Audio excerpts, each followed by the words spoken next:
여러 가지 스킨 부스터들을 조금 더 효과가 높거나 통증이 적거나 또는 다운타임이 짧거나 할 수 있는 어떤 조합들에 대해서 오늘 소개를 드려보려고 하는데요.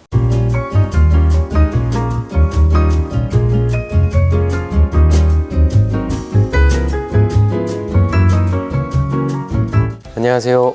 청담리트 의원 김재림 원장입니다. 스킨 부스터 단독 시술보다 더 나은 방법으로 스킨 부스터를 받는 법에 대해서 영상을 통해 알려드려 보도록 하겠습니다. 스킨 부스터의 어떤 그룹에 대해서는 피부 미용 시술에 대해서 관심 있는 분들은 정말 많이들 알고 계실 거예요. 대표적으로 리쥬란, 쥬베룩, 최근에는 굉장히 다양한 스킨 부스터들이 많이 있게 되는데요. 이 스킨 부스터 시술의 몇 가지 단점이라고 한다면 첫 번째는 시술 시에 통증이 꽤 있다. 아마 대부분 알고 계실 거예요. 리쥬란 굉장히 아프다. 그래서 손주사보다 기계주사가 낫다. 아니다. 기계주사도 아프다. 그 외에 다른 방식도 뭐가 있단다. 이런 얘기를 많이 들어보셨을 텐데 어찌됐든 기존의 스킨 부스터 시술들, 주사가 가능한 시술들의 경우에는 바늘로 피부에 얕은 깊이를 찔러서 약간 물집을 만들듯이 이렇게 엠보싱을 만드는 거를 수백 번 하는 형태다 보니까 통증이 굉장히 심한 단점으로 작용을 하고요. 또 두 번째로는 마찬가지로 주사 시술을 하게 되면 그 엠보싱이 남으면서 의사가 아무리 주의를 하더라도 한두 개 정도는 멍이 들 수가 있고, 물론 단 하나도 멍이 안 들게 시술은 가능은 한데 세상 모든 사람이 그렇게 되기는 정말 어렵습니다. 정말 어렵고 불가항력적인 부위도 있고 또 멍이 안 든다고 하더라도 바늘을 찌른 자국 자체가 약간 붉은 점처럼 조금 보인다던가, 또는 그 엠보싱이 생각보다 좀 오래 간다던가, 피부의 두께나 피부의 탄력 정도에 따라서 이러한 변수들이 많기 때문에 흔히 우리가 시술의 다운타임이라고 말을 하는 멍, 자국, 엠보싱 등등이 또 두 번째 스킨 부스터 시술의 단점이 됩니다. 그리고 세 번째로는 스킨 부스터는 대부분 피부에 넣어줄 때 일종의 영양제라고 생각을 하시는 게 저는 맞다고 생각을 하는데, 재생을 돕거나 또는 콜라겐 생성을 촉진시키거나 우리 현재 피부가 갖고 있지 못한 성장 인자들을 다양한 방식으로 넣어주거나 하는 효과를 기대하게 되는데요. 이러한 기대 효과를 좀 더 효과 높게 하는 방식에 대해서도 고민해 볼 필요가 있다는 게 세 번째가 됩니다. 그래서 여러 가지 스킨 부스터들을 조금 더 효과가 높거나 통증이 적거나 또는 다운타임이 짧거나 할 수 있는 어떤 조합들에 대해서 오늘 소개를 드려보려고 하는데요. 그 중에 첫 번째는 가장 널리 알려진 쥬베룩이라는 물질을 포텐자의 펌핑팁과 함께 사용하거나 미라젯이라는 장비를 함께 사용하는 것이 첫 번째 조합이 됩니다. PDLLA라는 물질을 가지고 만들어진 물질이 쥬베룩이 되고, 피부에 놓는 것을 그냥 쥬베룩이라고 부르고, 안쪽에 넣어줘서 살이 차오르게 하는, 완전 살 안쪽에 캐뉼라나 이런 시술을 통해서 완전 이 안에다가 넣어주는 시술이죠.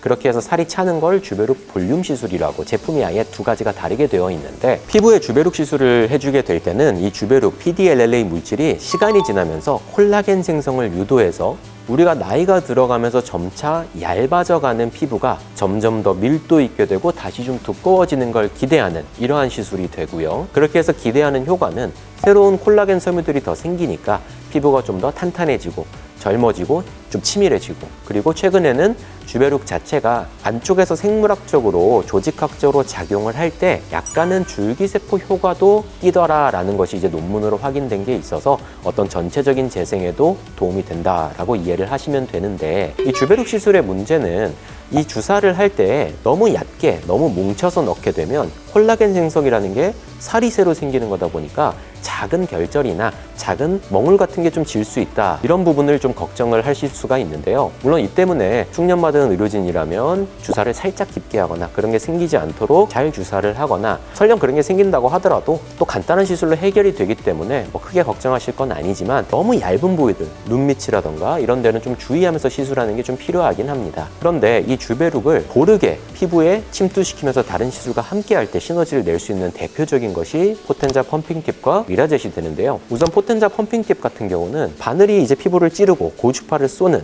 이 바늘 고주파, 니들 RF라고 부르는데, 이 시술을 하면서 동시에 쥬베룩을 뿌려두고 바늘이 찌르고 고주파를 쏘고 나와서 바람을 팍 펌핑한다 해서 펌핑팁이라는 다른 종류의 팁을 사용하게 되는데, 이렇게 할 경우에 이 바늘 구멍으로 쥬베룩이 조금 더 흡수될 수 있도록 이렇게 도와주게 됩니다. 그러면 바늘을 찌르는 것 자체와 고주파를 쏘는 것이 피부 재생을 원래 도와주기 위해서 설계된 어떤 시술인데, 거기에 쥬베룩이 같이 들어가다 보니까 좀 시너지가 나서 훨씬 더 피부결이 좋아지게 되는 게, 또는 모공이 좋아지고 흉터가 좋아지는 게 훨씬 빨리 일어나는 이러한 특징을 보이게 됩니다. 그리고 주사를 하는 게 아니다 보니까 시술 후의 다운타임도 사실 뭐 하루 이틀 또는 길어야 3, 4일 정도 이내에 사라지는 편이고, 첫 하루 이틀에도 굉장히 큰 뭔가 티가 난다던가 이렇지는 않은, 그러면서 동시에 전체 피부 결 개선이나 모공 개선에 훨씬 더 큰 도움이 되는 이러한 장점들을 가지게 되는 게 포텐자 펌핑 팁 그리고 주베룩을 함께하는 시술이라고 보시면 되겠고요. 두 번째, 미라젯과 주베룩 같은 경우는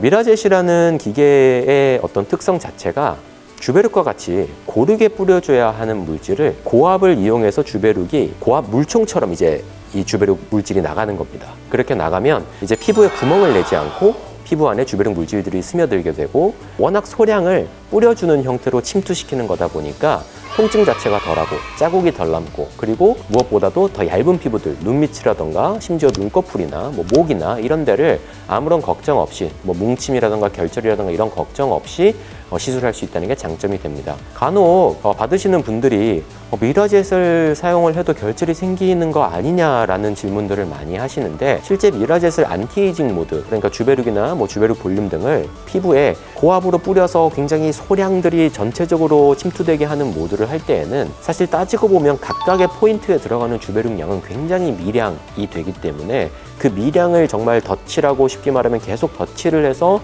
침투가 조금이나마 더 되게 고르게 얇은 데까지 많이 이렇게 하는 방식이기 때문에 결절에 대해서는 전혀 걱정을 안 하셔도 되고, 다만 미라젯이 원래는 한때는 굉장히 통증이 없다 이렇게 많이 알려져 있었는데, 주사보다는 통증이 많이 적은 것은 사실이지만 통증이 0은 아니고 약간 따갑긴 하다 정도에 대해서는 조금 주의가 필요할 수 있겠습니다. 그리고 두 번째로 스킨 부스터를 조금 더 효과 높게 그리고 좀 더 안전하게 받는 조합으로는 엑소점과 다른 약물 전달 장치입니다.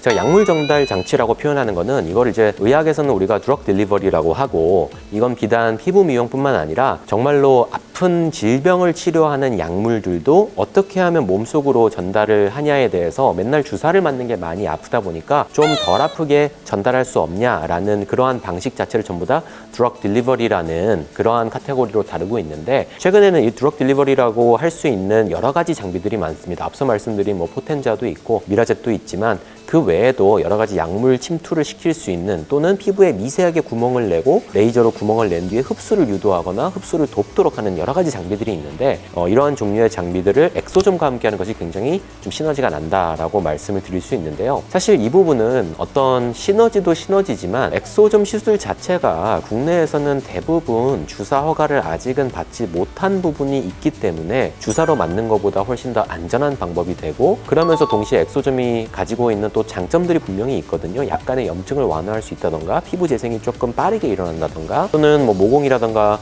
전체적인 뭐 창상 치유나 피부 재생에 도움이 되는 여러 가지가 있는데, 이러한 효과를 단순히 주사하는 거는 실제로 허가를 받지 못한 사항이기도 하고, 또 그 효능을 조금 더 높여주기 위해서 다양한 약물 전달 기기나 장치들과 함께하는 것이 좋은 조합이 된다, 이렇게 말씀드릴 수 있겠습니다. 그리고 마지막으로 세 번째는 줄기세포와 리프팅 시술의 조합인데요.